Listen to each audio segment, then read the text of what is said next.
Send someone an oarfish. I thought you were going to say an orphan. We're And we're live, back. And We're live! No more talk of the illicit orphan trade. Thank you. We're talking about mountains. Is there anything any of you wanted to do during camp? I mean, you kind of had your, like, pre-camp discussion. But just want to check after that rough battle. Valara will lecture the boys on the virtue of cardio. Well, Richter would know about fucking cardio. Torrin wouldn't. Dexterity training. Torrin's got a little soft in the middle. Torrin looks like me. Torrin's gonna stand up. Like, in all honesty, she doesn't actually do that. But she would. She would. Torrin was just about to unhook his mace and break your face. Ooh, right. She would actually approach Richter and say, I need to get stronger. I need to be strong like you. What do I do? Lift rocks. Is that Torrin, like, yelling from across the camp? Like, that's his idea? Like, he's setting up, like, the... It's like poking a fire. The beans that you're starting to cook and, like, the carrot stuff you found. Well, upper body strength? All of the strength. Well, then you need to lift weights. You need to push and pull what's beyond your capabilities. That's the only way. I need you to show me. Okay, well, I know that it's not going to happen overnight. I just need you to show me how you did it. How you maintain it. I need to train with you. Admittedly, I haven't been maintaining it lately. A lot on the mind. What's on the sleigh right now? Is anyone sat on it? No. Amaryllis is being a tree and Torrin is cooking. Okay. What you would have is, like, the sack of stuff you've been foraging. And I'll go to the saving and back. stuff. I'll go to the back and do a deadlift with my legs. Do a deadlift with your legs. Well, not a deadlift without your legs. Yeah. He's not wrong. Right now, this is the best you're going to do. It's essentially it boils down to finding things that are heavy, picking them up carefully, and then putting them down, waiting, and then doing it again. I Waiting wouldn't how recommend. long? How do I stand? What do I do? Like, I'm you not know an how expert. hard this is for me to tell you that I need you? It's hard for me to explain because I've never had to do it before. This is sounding really strange from around the side of this rock. Torrin just, like, takes his cap off, like, "Oh." Let's see. Amaryllis just covers his ears.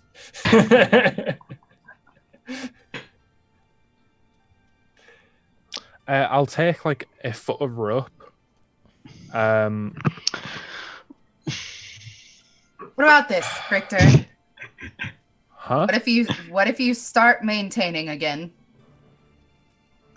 And I just train alongside your maintain nightly. Okay, I'm trying to find or make equipment so that you can. I suppose we could find some rocks and tie them together or something. This is not the best place to be lifting weights. Yeah, and not through the rest of this silver or next silver or even the silver after that will I be able to do that. And she points to the sleigh that you just lifted and like pantomimes lifting it. And quite honestly, this is more dangerous than just maintaining your stamina. And quite frankly, right now, it's probably not the best idea. We can do light exercises, but I wouldn't want to do more than that right now.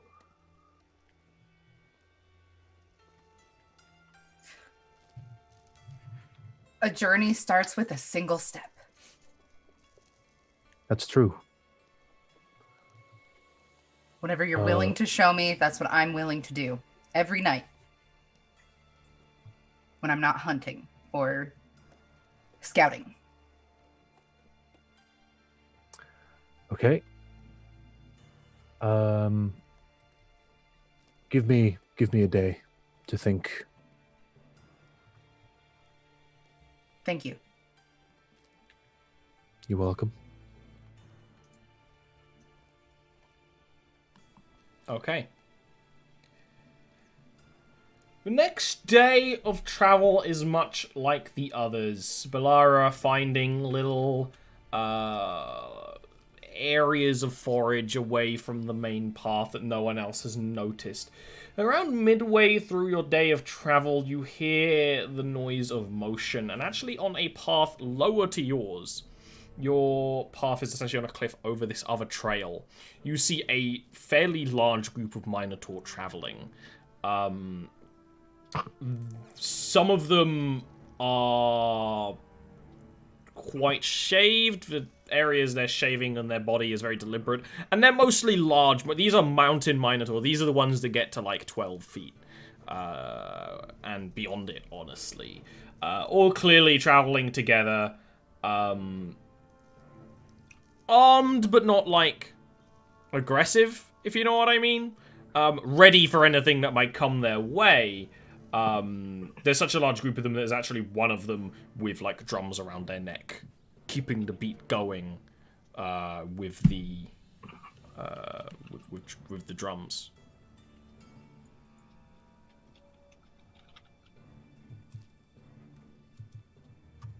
Hail. You, because they're, like, below you, one of the ones, like, kind of in the front will just kind of, like, put a big, meaty hand up in the air as, like, a motion. You two, Goyles, oh, you are in the wrong spaces. You weren't for the longest time. For the longest night. Time. Whoa. I love that song. It's a solid song.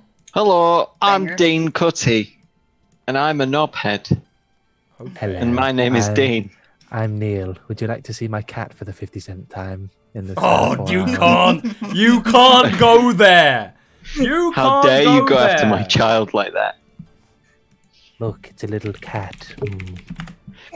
My name's Dean, and I'm jealous because I have no small furry animal that loves me. I have a giant fairy animal that loves me. I love seeing Artie for what it's worth. Thanks, Docs. Do you just call your mum a giant furry animal? Can Amaryllis and Belle give me history checks? What check? Sorry, history. History, yes. History. History. Amaryllis, you've been around Mother's Horn. You know the players, the movers, and shakers. These Minotaurs represent the arrows of Robus, or Robus. They used to control all of Mother's Horn. Until around 50 years ago or so. Actually, around 50 years ago or so, Robus, the individual, a war mother, united all the Minotaur, more or less, on Mother's Horn together. Then there was a big war, actually, with the gnomes from across the sea. And after that war, they lost, so the arrows of Robus scattered. There's no longer a War Mother Robus, but they are actually led by that Robus's son. So they are one of the large factions of Mother's Horn, right? They are splintered and don't have a unifying home or anything. But they were nomadic Minotaur anyway. They are more the nomadic Minotaur clans. They are organized at the back of their, like, group of their nomadic parade is actually a selection of slaves being pulled along with rope. Many of them carrying packs and things on their back with quite a ridiculous weight. The main thing of note is that they are the biggest rivals to the family that runs Shinebank. Shinebank is run by a group by the family that you know of. We might go more into that later. They're good people. The Arrows of Robus are people not to piss off, especially if you might be pissing off the family in the future. And it would be literally like a hail, continue on their way, you know. Yeah, Amrus is going to explain all that. I'm not going to make that into a half-hour speech. Thank you. Thank you. But yeah, you explain, like, the politics of it. So that if you met another Arrow of Robus, you'd maybe be able to recognize the symbols they have, that sort of thing. But it's a good bet if you see a more barbarian-esque Minotaur, they're probably part of this faction, or at least were, or have some kind of agreements with them, right? I see a little mark on the map we've got that says Robus Heart. Yeah, that would I be see a one of little their mark thoughts from the past. This kind of Mother's Horn is kind of has three subcontinents. This area called the Elves Landing, that sort of side of it has a lot of the Arrows of Robus. But again, they're mostly nomadic, but such a large group, there are more permanent settlements, especially mines and that sort of thing, because they do want to make weapons and stuff. Fair enough. Yay, Lord Interesting. It is a bit of a little lore dump because you are so isolated. You actually don't deal with the major factions of Mother's Horn, which is probably a good thing because the amount of resources in the Green Valley that you can't get anywhere else on the continent, more or less, is quite high. So if any of the major factions drew attention to it, there might be a bit of a problem. I'm quite okay with lore dumps. I have expertise in history for a reason. I am aware. Ow. And you continue on. The trail goes for quite some time. You've got quite a lot of space, time that you need to travel. This is one of the only exciting things you see. Actually, Richter, do you want to quickly describe the workout plan you have for Bell? You want to stop at one of those camps and sort of go over that? Or do you want to kind of swoosh that? Just a couple of those leather pouches or something that we got from the Knolls. Fill that with probably snow, considering it's so cold here for now. Snow and rocks, pack it all together, whatever I can grab. And just have her lean on the sleigh and lift with each arm. 10 reps, wait 30 seconds, 10 reps. Do 5 Makes my sets. arms want to be worked out just hearing about it. I've been working out my arms. It feels really good. The only reason that I had that conversation, honestly, is to justify if I spec into something else. Yeah, that's exactly the kind of thing you do. And for squats, spear, 2 sacks on each side of this, or 1 sack on each side of the spear. Classic. Your old spear sack squat. Ready to be put in a montage of you traveling over the mountains, a little bit of exercise, a little bit Let's of get down to Push it to the business. limit. I mean, that's more what I was thinking. I'm always thinking that song. It just plays in my brain. 24/7. A little bit longer in your journey, when you're getting closer to Shinebank, you actually find a settlement kind of built in the middle of the trail. The rock on either side has been fashioned into buildings, but even from afar, you can see that it's empty. Without entering it, there is a frozen over well in the middle of the little courtyard. The courtyard has more fashioned stone.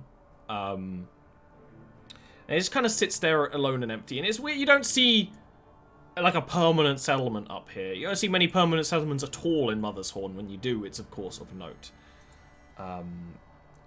Also, because of the way it's arranged, it would be very easy to actually just walk around this place. But it depends how nosy you are. Nosy.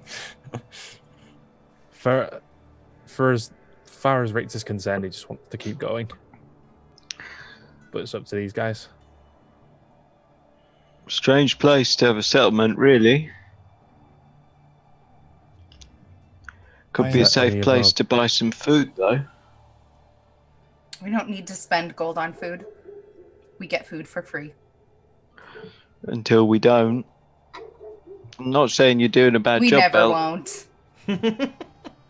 Okay, yeah. All right.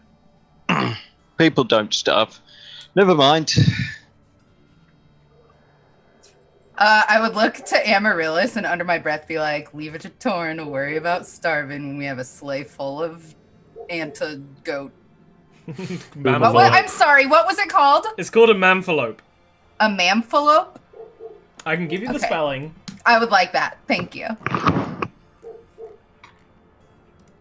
Imagine an antelope and a man No, merged. they Imagine- look more like a deer. They have long ears. They're kind of It like. looks at you and it goes, Nina. And then when you see them, they can jump like 20 feet straight up with no run up, and that's You how they gods. get away. They're very hard to catch for exactly that Their reason. legs got springs in them. Holy God, shit. Belle's such a badass. And they have really high perception. They're hard to catch. It's in some communities a rite of passage. Or I like to even imagine Belle went out, nearly was like in position to catch this one. It spotted her, bounced up at that Mach 10 pace, but there's just a tree branch above his head and it just goes. That's it. It just walks over. Job done. Job's good. Outplayed. Outplayed. So, the consensus seems to be leave far enough alone. Yes, I think so. Ian's scowling. Yeah, Amaryllis. the majority, I don't mind. Belle could be persuaded to look there, just not over something stupid like food. I Sorry. don't think Amaryllis would ever try and persuade anybody. Amaryllis isn't the persuading type. No, it's Ian. Come Amaryllis, on. Amaryllis would give it a longing glance or two as they leave, but wouldn't say anything. Belle really respects Amaryllis, though. So, like, if that was something that Amaryllis desired, Belle would want to make it so. So if you, tell. yeah, I feel like if Amaryllis said anything to Belle, she would be like, okay, let's check it out. I think that's also probably partly why Amaryllis doesn't say anything, because like she feels like it's these three's quest more, and she doesn't want to interfere too much with it. Okay, so you walk around, which essentially means climbing almost over the buildings because the way it's aligned. There's a few longing looks back, but there's no noise of civilization. There's no merchants calling out for your trade as you pass. That would call the Valara a little bit. There's also no, like, tents outside. This is a small community. If there were people here, there would be tents. That it's abandoned makes me want to investigate a little bit. Sleep in a bed. I can sense your curiosity. Both of them look at you. It's really the exercise. I'm sore. I want to sleep in first. It is curious that such a place would exist. Well, I suppose Many curious places in my travels. This is one of them, and I cannot deny my interest.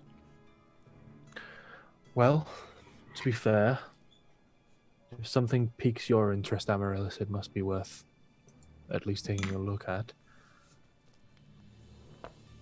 I Agreed. see.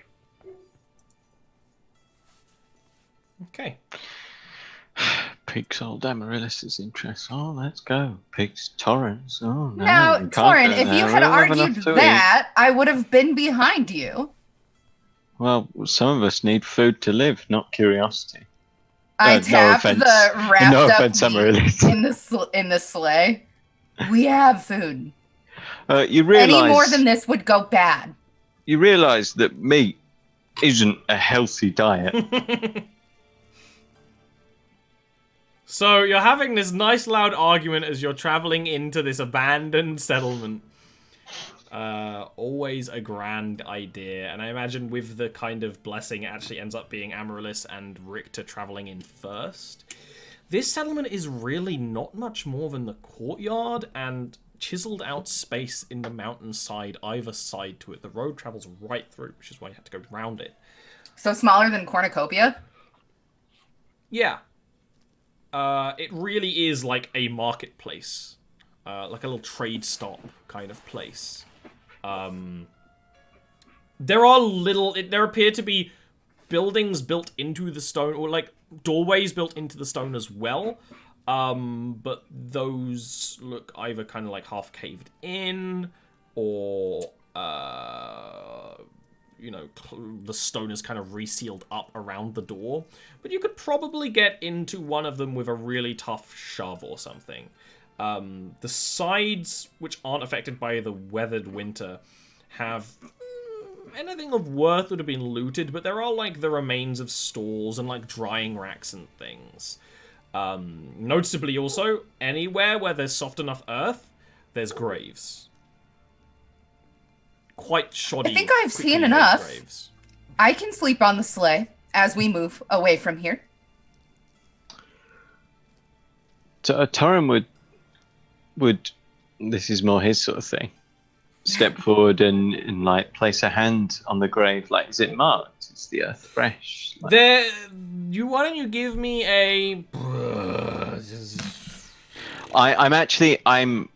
suppose I'm more looking like, is it marked in a way that's religiously significant? Yeah, that's exactly like, it. Is a religion check. A silver coin, a bead, you know, whatever that signifies what may have been buried here. No, this actually doesn't have any signification on it, or even names. These look like quite quickly made graves, like the ones cleaning up after a battle or something. Mass graves. Not mass graves. There weren't enough people here for that. But Okay. shoddy, quick graves. Like ones for Rimworld colonists that you don't respect. Can I get a sense from like the type of stonework and such, like what kind of people might This live would be there? a history check. Yeah, like size of doorway. Also, Ollie, while they're futzing around with the graves, I'm going to be pulling at the drying racks and seeing if there's any way that we could attach one to the sleigh. Absolutely. They're old and iced over, right? But with a good woodworker, which you have, these could be recovered and used, and that would actually be quite useful, especially for the fur you have, right? Yeah, you could absolutely get Amaryllis' help doing that. Amaryllis, the basic thing would be just kind of the layout, and actually the marks on the cobblestones, and actually straight up there. One of the stalls that's more intact is a hoofing stall. It was Minotaur here. Seemed to be more of the sort of city-type Minotaur. The doors aren't very large, the buildings aren't very large, but you imagine this would be kind of a spot for trading with the others. Fair enough. I will, if as long as the party isn't like heavily set on moving away, I would like to poke around nooks and crannies, see if I can find anything interesting. Give an investigation check. Yep. Still Yeah, wish I had Bell can be like taking the drying rack for later. It's going to be something you can work on in the rest. Oh, that's a 20. That's really interesting. I like that. That is good. He's like, where? Ollie's like, well, time to get my book. Yeah, it is. It's literally a... Gonna have to lean down. Least favorite part of the day. The first thing you find... My name's Neil and this is Mike.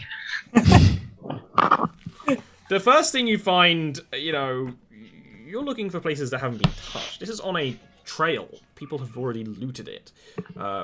Blessings have been said upon the graves. Well, it does look like a lot of people have avoided it. Understandably so. You don't want to walk through a ghost town. You managed to find, kind of under the rubble, where one of these shacks would have kind of fallen down upon themselves. Mixture of wood and stone, mostly stone. But like kind of by brushing things away, carefully taking your time, you actually find a little cache of potions that retained their themselves since this attack. Because most potions in Mother's Horn are in like leather. Most potions in Mother's Horn are made in like leather skins. They're still there. Just a precursory check. They're very old. You actually look around and realize that this settlement was probably actually destroyed during the war with the Astana Robus War. There's kind of signs as well. It was a bit of a bloodbath, which is weird because this would be a very easy position to defend and a hard place for gnomes to attack. Unless you attacked from above. So the main thing there is this little cache of potions. There's 6 regular potions here, which you would pluck up and use for later. There's 6. Nice. Quite a bit of gold. Oh, there's going to be a clean 1,000 gold. Clean 1,000. One of those things where it's exactly 1,000 and it's still like stacked as it would have been. Should I add the gold to the sled for now? I imagine that's a trap. When I come across like this in the woods, it's a trap every time, 100 out of 100 times. I imagine this is a thing, but like Amaryllis would have been separate from the party when she found this. Well, it's not that large of a space when Belle sees you bring up a glittering pile of gold. Yeah, true. That's fair. Well, if you are concerned, would you like to check it? I don't know how to check it. Is it literally just a pile of... Is it in a box or anything, or is it just... It would be in a box. The box has kind of lost a lot of its wear and whatnot. It's essentially like a cardboardish material. If you were in mainline Jarviskjir, it would clearly be like, you know, just literally a merchant is packing 1,000 gold away, which means it's a pretty profitable little trade stop. Look, this isn't a forest. I'm sure it'll be fine. What we should do instead is give thanks to the individuals who left us this.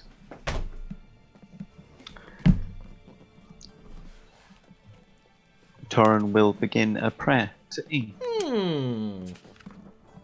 That's very nice. Oh, it would help Cornucopia so much if we took this with us. I will just to reassure Belle, I'm actually going to, like, Amaryllis rarely intends to try and get visions, or basically never. Just gonna lick it. I would attempt to precognition, like, consciously trying to ask, will taking this chest harm us in the next 24 hours, sort of thing? You focus and think, and because you're trying to actually force this vision, it's a little clearer. And your vision almost comes out of you, a bit of an out-of-body experience, and to the snows, actually where you passed. And what seemed like a lump in the snow, you see starting to wiggle and move, and metal spikes, rusted by snow, starting to bring out, and uncomfortably shaped arms and pincers and things, and something is leaving. You don't necessarily think it's actually connected to the gold, just your presence warming the place. But you would snap back to reality at that. Like, you would by now, I imagine, know when Amaryllis is seeing something. She would just sit down, crisscross on the ground, holding her knees, waiting for you to come back. She comes back to herself and sort of just takes a moment to recenter us. I do not believe that this chest will cause us danger. The flow has not revealed anything to that effect to me. However, I think I know what left this town empty, and I think it is still out there. I think it will return in response to our presence here. A metal contraption, not unlike that we saw in the Gnomish ruins. It is probably left over here from the war, set to attack any warm bodies that enter this space. Does the box look significant in any way, or is it literally just a box? It is literally just a way you store large amounts of gold to move Like it you, from Dean. one place to another. Okay. Like, people only have them because that's what the banks make. Yeah, it would be exactly that kind of situation, actually. Like a roll of coins you would actually often have. This is kind of a larger amount than that. Well then, with those pouches we were exercising in, I would like to put as much of the gold into however many pouches that we would have. Start shoveling it in. There is the unmistakable sound of shifting snow, followed by a noise actually a lot of you know quite well by now of old, rusty mechanical pistons pushing and shifting. We must go. Yes. Richter, That's please give me a sleight of hand roll to see how much gold you can shovel up before Oh you God! wanna run. The gold.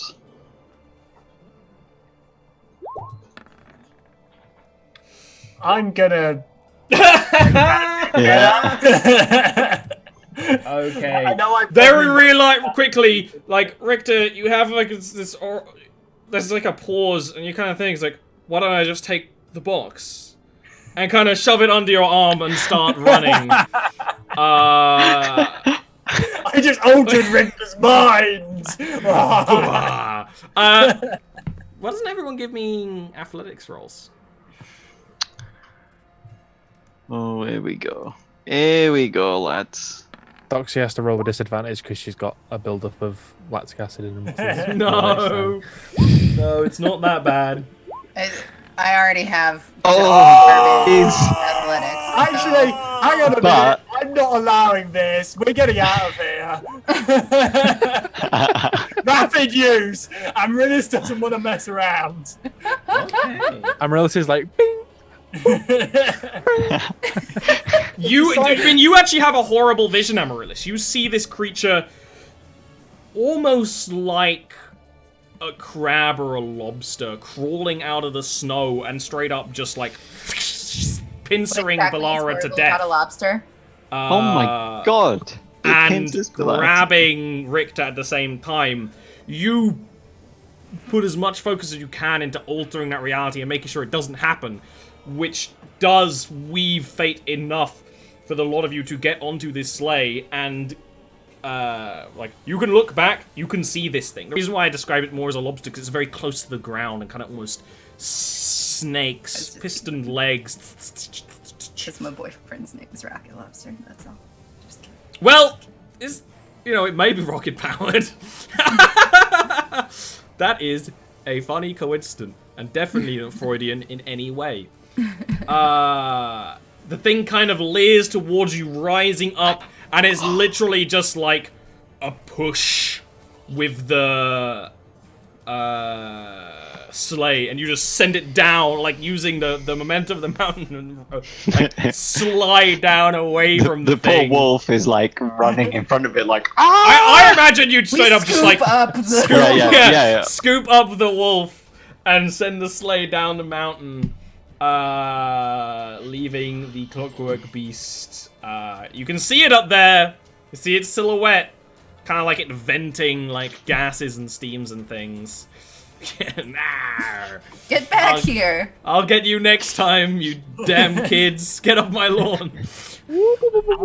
Amaryllis immediately, like, you kind of see, because like you Belle in particular would know what Amaryllis looked like when she was sort of seeing her visions and such. Like, after like forcing that vision and these intense moments of just weaving fate so much, just sort of like her eyes just sort of go blank, and she just sort of half collapses in the back of the sleigh, and is just clearly like has spent herself in order to force that into a good thing. I would hold on to her. I would grab her and be like, guys.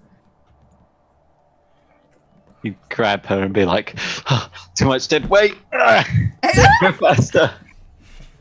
Torin would see that, and he would attempt a check of yonder tree's humours. It would appear that the goo is out of balance. Ah, yes. All we do in life is to balance the goo. The goo appears to be in balance, and the patient will recover in time. Over the next few days of travel, Amaryllis is more exhausted than ever. Torin can take special care. Oh, I don't like this. Maintain and assist and befriend the spirits to increase Amaryllis's recovery. Over a few days, she would probably say she's fine. Clearly, maybe a little slower than usual, which is saying something. Damn but your trees, journey man. goes unmolested in the future. No more clockwork beasts, no more other minotaurs, no more gnolls. And you find yourselves going down the mountain, and the trail leading, the mist clears on one of these days, the trail leads very much down, and you can see the glittering sea before you, and on the distance, a large, snow-capped city. Its walls, even from here, seeming impressive and terrifying. And next week, you'll get to go to Shinebank. But not this week. Not this week. I don't know, if Amaryllis is slower than normal, I don't think that we will ever ascend the mountain. Get anywhere. He's now going in reverse. To be fair, we could probably change her into like a more workable form. We could just like plane her down into the other sled. Baby Groot. And next week we will arrive in Cornucopia because we are actually moving backwards. There's some 4D chess going on there. Alter direction. Well, Somebody turn her around. She's walking backwards.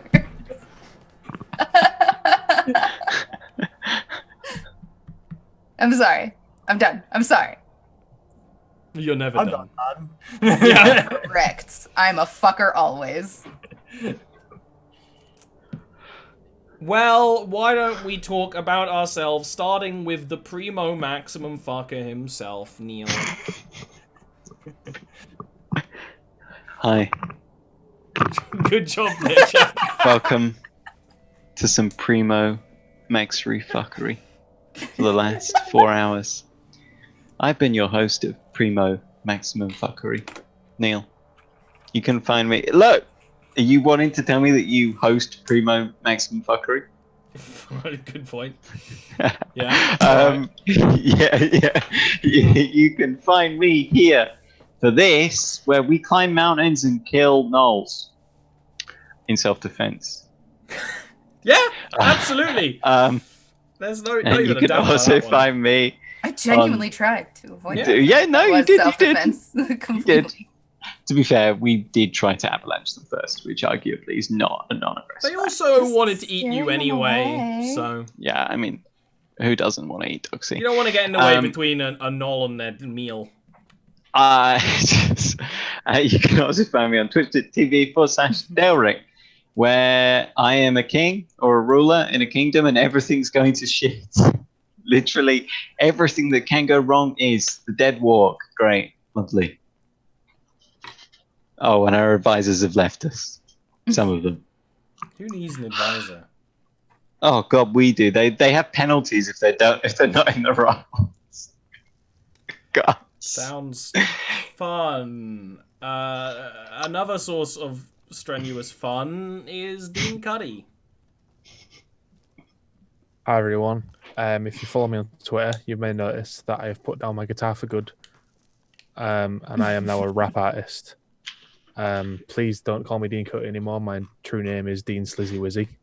I thought it was Started Dizzle calling me Sizzle. Z-Dog. That's it. Z-Dog. That's the transformation. Are you a rapper, Doxy?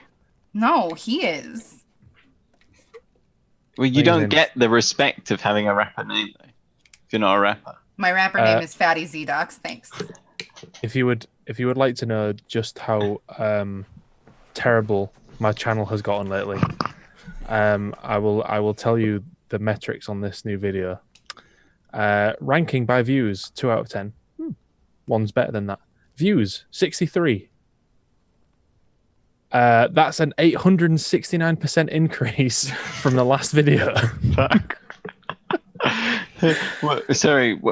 What's your channel? YouTube.com/DEANCUTTY. If you're intelligent enough, you will put that together and you will determine that the way to say that is Dean Cuddy. No space. You sure you should be reaching the audience that can type and spell? I think your content's perhaps tailored for voice to text. Next is Ian. We're in Hi. rare form today, boys. I don't know how to follow those two up. I've got nothing. I'm just your resident. That's not true. Are you calling me an idiot? What, me? Are you calling me an idiot? No. I'm saying Why? your content's for idiots. I like Dean's content. I wasn't going to say it because I didn't want everybody to know how much of an idiot I am. Anyway, Sumimasen. Go sub to on his Patreon. There's a really good Monday game on there where I'm currently playing an emotionally broken Dark Elf. There you go. all the plot is focused around Ian at all times in some way or another. And everything keeps going wrong. No mutilation happens. There's been some mutilation. Barely. Poultry. I can't think of a good segue from that to Doxy. I could, but it wouldn't be PG. So we'll Elf just go into mutilation Doxy. Someone else I would mutilate. I'm going to leave most of the specifics of this to Ollie, but please follow Arcanist Entertainment on Twitter. We have big stuff coming out. Our Kickstarter pre-launch is live. And especially content creators, get at me. Get at me if you want to take a look at this game. I'm Zero Doxy. I'm disgusting. I'm really fucking gross. So don't come to me if you want PG content because you're not going to find it. I have been playing Stardew Valley with my roommate, and it's a really good time. Twitch.tv/ZER0DOXY.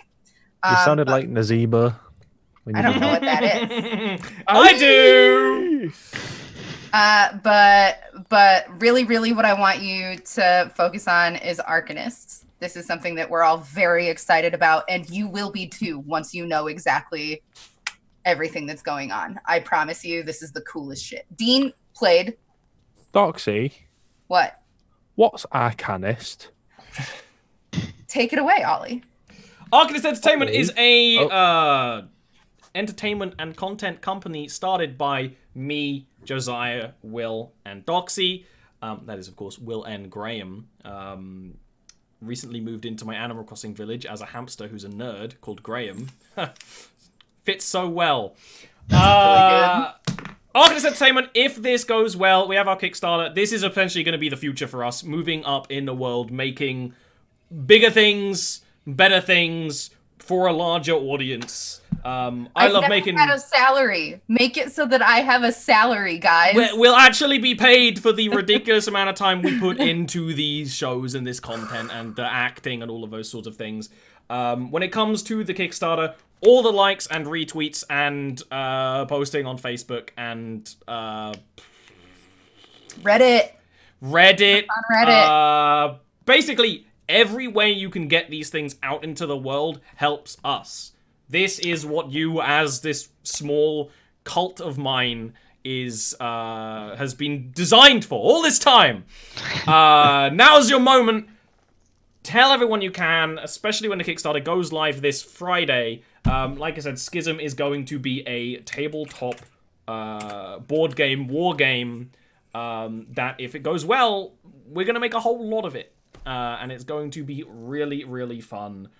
Please keep your eyes peeled, follow it on Kickstarter, and spread the word. But there's also more words! I've been working so much on that there haven't been many other streams lately, but you can be guaranteed, asterisk, that the other Jarviskjir show will be live on Sundays. That is Amelia's Detective Agency. Like I said, if you actually like the way Richter fights, the last session was mostly combat, and there's some really fun builds in there. They're actually level 6, because it follows Amelia, who was actually on Vale and Gil's adventure for a long time, her own adventure. It is a slightly more detective, puzzle and investigation-focused game compared to this one, which is like exploration and building and stuff like that. But it takes place in the mainland of Jarviskjir. It takes place in the city of Magic Bastillion. Lots of cool lore.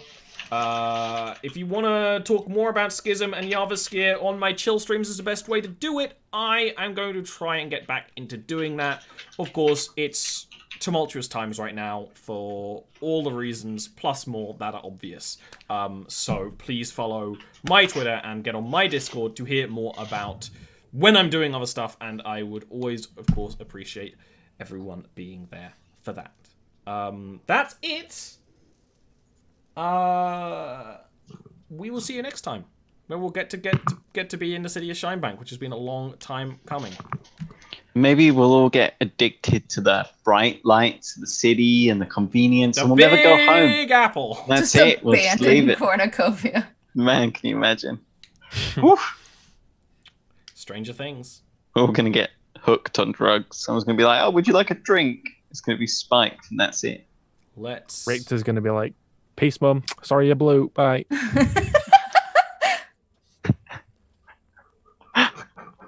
That's right, Richter's mum is blue. God, I forgot about that. Alright, see you next time. Say goodbye. See ya, everyone. And seriously, every little like, every little retweet will help a lot.